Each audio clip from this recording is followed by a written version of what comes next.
The live TV, सच सबसे आगे। नमस्कार, द लाइव टीवी आप देख रहे हैं। आपके साथ मैं हूं आदित्य कुमार। प्रधानमंत्री नरेंद्र मोदी के चुनाव प्रचार पर रोक लग सकती है क्योंकि प्रधानमंत्री नरेंद्र मोदी के खिलाफ शिकायत हुई है। शिकायत हुई कि प्रधानमंत्री जी ने कई सारे नियमों की धज्जियां उड़ाई है। इस वजह से प्रधानमंत्री जी अब चुनाव प्रचार नहीं कर सकते। ये शिकायत जो है वो राजस्थान सीएम अशोक गहलोत ने यह मांग की है चुनाव आयोग से कि प्रधानमंत्री नरेंद्र मोदी के चुनाव प्रचार अभियान पर रोक लगाई जाए। दरअसल कर्नाटक विधानसभा चुनाव को लेकर सियासी बयानबाजी तेज हो गई है। अब राजस्थान के मुख्यमंत्री अशोक गहलोत ने पीएम मोदी के चुनाव प्रचार पर रोक लगाने की बात कही है। राजस्थान के सीएम गहलोत ने कर्नाटक चुनाव में पीएम मोदी के इलेक्शन कैंपेन पर रोक लगाने की बात करते हुए कहा कि कानून पढ़ लेना चाहिए। आपको मैं ईमानदारी से बता रहा हूं। इस दौरान गहलोत ने एक उदाहरण देते हुए बात कही। पीएम के चुनाव प्रचार पर रोक लगाने की बात कहते हुए गहलोत ने कहा कि जो चुनाव प्रचार के दौरान धार्मिक आधार पर बात करता है उस पर रोक लगाई जाती है।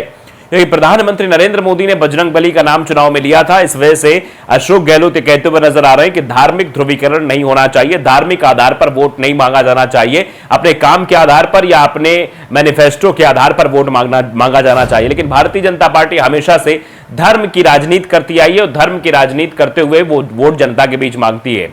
कभी जय श्री राम, कभी बजरंगबली, कुछ ऐसे मुद्दे होते हैं जो धार्मिक ध्रुवीकरण का बड़ा कारण बनते हैं। उन्हीं मुद्दों को लेकर बड़े से बड़े नेता वोट मांगने जाते हैं भारतीय जनता पार्टी की। आपने भी बखूबी देखा होगा और ऐसी ही तस्वीर कुछ अब दिखाई दे रही है। आप देख रहे हैं किस तरीके से प्रधानमंत्री नरेंद्र मोदी चुनाव में जा रहे हैं तो किस तरीके से वोट मांग रहे हैं।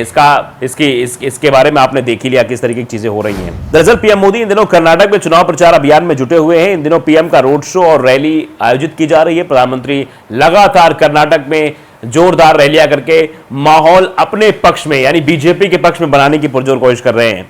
गहलोत ने पीएम मोदी पर निशाना साधा। मोदी पर निशाना साधते हुए गहलोत ने पीएम के चुनाव प्रचार अभियान पर रोक लगाने की बात कह दी है। इस दौरान उन्होंने पत्रकारों से कहा, यकीन ना हो तो कानून पढ़ लीजिए। यानी जब ये बात वो कह रहे थे उन्होंने कहा कानून को पढ़ लीजिए कि धार्मिक आधार पर वोट नहीं मांगा जाना चाहिए।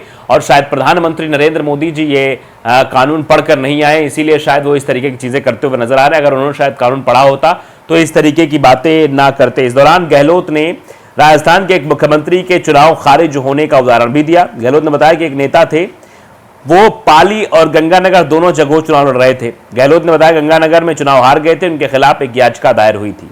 ये भी बात उन्होंने पुरानी बातें अभी साझा की है जो अपने समय की उनकी राजनीतिक गतिविधियां रही हैं उसको भी साझा करते उन्होंने बताने की कोशिश की कि ऐसे लोग जिन्होंने चुनाव को प्रभावित करने की कोशिश की, जिन्होंने इस तरीके से वोटिंग कराने की कोशिश की, उनके भी चुनाव रद्द हुआ था। दरअसल 2 दिन बाद इलेक्शन है। आप जानते हैं कि कर्नाटक में इस समय किस तरीके से भारतीय जनता पार्टी और कांग्रेस के बीच कांटे की टक्कर मानी जा रही है। जो सर्वे है वो इसे और इशारा कर रहे हैं। कोई सर्वे बता रहा है कांग्रेस आगे जा रही है, कोई सर्वे बीजेपी को बता रहा है। लेकिन अब जब नतीजे सामने आएंगे 13 मई को तो वो क्लियर हो जाएगा कौन आगे कौन पीछे है। फिलहाल 10 मई को वोटिंग होनी है और सारी तैयारियां जो है वो जोर शोर से पार्टियों की चल रही थी। पार्टियां लगातार प्रचार प्रसार कर रही थी। कर्नाटक में 2 दिन बाद यानी 10 मई को वोटिंग है। इस दौरान दोनों ही प्रमुख पार्टियां जोर शोर से अपने प्रयास कर रही हैं। बीजेपी एक और जहां फिर सत्ता में वापसी का प्रयास कर रही है, वहीं कांग्रेस कर्नाटक में सरकार बनाने के लिए एड़ी चोटी का जोर लगा रही है। कर्नाटक विधानसभा चुनाव कांग्रेस की स्थिति मजबूत बताई जा रही है। इस दौरान किए गए कई पोल सर्वे में कर्नाटक को बहुमत मिलते हुए दिखाया गया है। अगर चुनाव से पहले किए गए सर्वे सच साबित होते हैं तो कर्नाटक में कांग्रेस सत्ता पर काबिज हो जाएगी। और जेडीएस की अगर बात की जाए तो जेडीएस कहा जा रहा है कि 24 सीटें या फिर 24 से 30 के बीच में उनको उसका आंकड़ा बताया जा रहा है।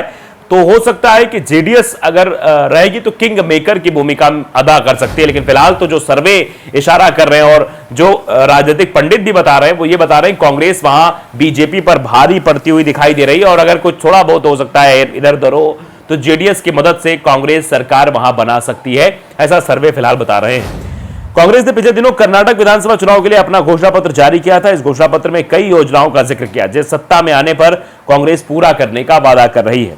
इस घोषणा पत्र में एक बिंदु को लेकर विवाद भी खड़ा हो गया था। दरअसल कांग्रेस ने अपने घोषणा पत्र में लिखा है कि यदि कर्नाटक में उनकी सरकार बनती है तो बजरंग दल और पीएफआई जैसे संगठनों पर प्रतिबंध लगाया जाएगा। यानी जो संगठन विद्वेष फैलाने की कोशिश करते हैं, जो संगठन नफरत पैदा करने की कोशिश करते हैं, उन संगठनों को बैन करने की बात सीधे तौर पर कांग्रेस की तरफ से कही गई थी। कांग्रेस के इस वादे के बाद भारतीय जनता पार्टी ने कांग्रेस को आड़े हाथों लिया। इसके बाद एक विवाद की स्थिति पैदा हो गई और उसी विवाद को चुनाव में मतलब जोड़ने की कोशिश की जा रही थी। और चुनाव में जिस तरीके से उस कर्नाटक के रण को जीतने के लिए बजरंग बली के नाम का इस्तेमाल किया जाने लगा था, यह आपने बखूबी देखा था कि कर्नाटक के रण में जितने भी भारतीय जनता पार्टी के नेता थे वो बजरंग बली का नाम जरूर ले रहे थे। क्यों ले रहे थे? क्योंकि वो जान रहे थे कि यह पूरा चुनाव इसी के इर्द गिर्द घूमेगा।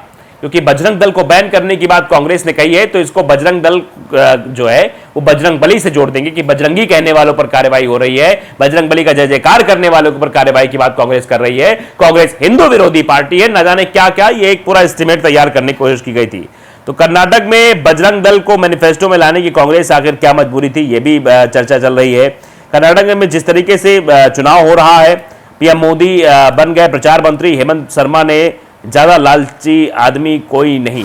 कर्नाटक में ये बात भूपेश बघेल ने भी कही। भूपेश बघेल वो कर्नाटक पहुंचे थे, उन्होंने कहा पीएम मोदी बन गए प्रचार मंत्री, हेमंत बिश्व शर्मा ज्यादा लालची आदमी कोई नहीं, कर्नाटक में बोले भूपेश बघेल। दरअसल कर्नाटक चुनाव में पहले प्रधानमंत्री नरेंद्र मोदी का रविवार 7 मई को बेंगलुरु में मेगा रोड शो हुआ। इस दौरान लोगों में भारी उत्साह दिखाई दिया। वहीं अब छत्तीसगढ़ का मुख्यमंत्री भूपेश बघेल ने चुनावी प्रचार के लिए बेंगलुरु पहुंचे। इस दौरान उन्होंने प्रेस कॉन्फ्रेंस की और पीएम मोदी को प्रचार मंत्री बताया। इसके अलावा उन्होंने असम के मुख्यमंत्री हेमंत बिश्व शर्मा को भी निशाने पर लिया। भूपेश बघेल ने कहा कि प्रधानमंत्री आज प्रचार मंत्री बन गए हैं, नॉर्थ ईस्ट जल रहा है, हमारे जवान शहीद हो रहे हैं, लेकिन पीएम कुछ नहीं बोल रहे हैं। दरअसल उन्होंने नॉर्थ ईस्ट की बात की, यानी मणिपुर की बात की, मणिपुर में किस तरीके से हिंसा हो रही है और जवान किस तरीके से पुंछ सेक्टर में जवान शहीद हो रहे हैं, उस पर प्रधानमंत्री जी कुछ नहीं बोल रहे हैं, बस प्रचार कर रहे हैं, वोट मांग रहे हैं। हेमंत बिश्व शर्मा को लेकर सीएम बघेल ने कहा कि जवाब देने लायक व्यक्ति नहीं है। मुख्यमंत्री बघेल ने कहा कि हेमंत बिश्व शर्मा जवाब देने लायक व्यक्ति नहीं, जो सत्ता के लिए दल बदल दे, ऐसे व्यक्ति के बारे में बात कर मैं अपनी जुबान खराब नहीं करूंगा। सीएम बघेल ने कहा कि हेमंत बिश्व शर्मा से ज्यादा लालची आदमी कोई है ही नहीं, उन्हें पहचान ही कांग्रेस पार्टी ने दी है। बिना रीढ़ का आदमी एक जांच क्या बैठी कि बीजेपी गोद में जा बैठे, उनकी नैतिकता क्या है कि वो सोनिया गांधी और राहुल गांधी पर आरोप लगाएं। वहीं पीएम मोदी को उन्होंने प्रचार मंत्री बताया और कहा कि हमारे जवान शहीद हो रहे हैं, लेकिन पीएम कुछ नहीं बोल रहे हैं। दरअसल बेंगलुरु में पीएम मोदी के रोड शो किया, जिसमें प्रधानमंत्री फूलों की बारिश करते हुए नजर आए। इस दौरान सड़क पर उनके समर्थकों का भारी हुजूम दिखाई दिया। जानकारी के मुताबिक रोड शो में शामिल होने के बाद प्रधानमंत्री शिवमोगा और मैसूर में 2 जनसभाएं भी किया उन्होंने, ऐसा भी बताया गया। तो फिलहाल प्रधानमंत्री नरेंद्र मोदी जी पूरी ताकत लगा रहे हैं, लेकिन गहलोत ने कह दिया कि प्रधानमंत्री नरेंद्र मोदी को चुनाव प्रचार से रोका जाना चाहिए।